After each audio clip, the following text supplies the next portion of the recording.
Oh, here we go.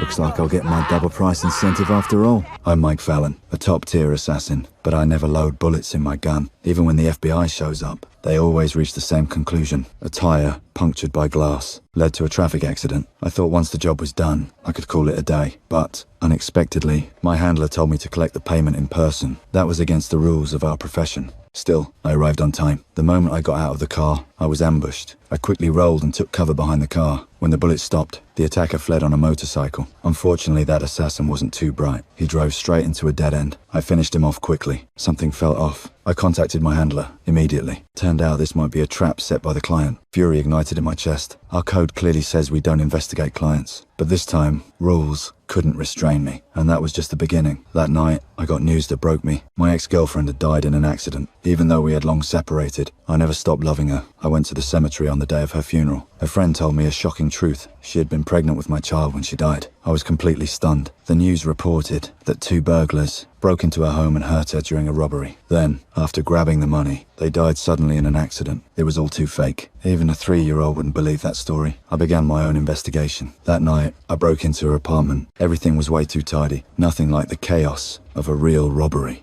What caught my attention even more was the autopsy report. They found illegal substances in her body. The kind of stuff assassins use all the time to extract information and stage accidents. This wasn't a random burglary. It was a hit. I went to see my boss, Ray. I told him I was ambushed and that my ex was murdered, but he didn't care. He kept reminding me not to break the code and told me not to look into the client. I didn't lash out. He wasn't just my boss. There was also a shotgun hidden under the bar, so I left, for now. But I had no intention of letting this go. I met up with my ex's friend again, hoping she could offer more leads. She said my ex had been investigating an oil company, and all the evidence was saved on a hard drive, hidden at her parents' house. I told her to get the hard drive fast. Meanwhile, I went to confront the handler who gave me the job. After knocking out his bodyguard, I demanded the name of the client who ordered the hit on my ex.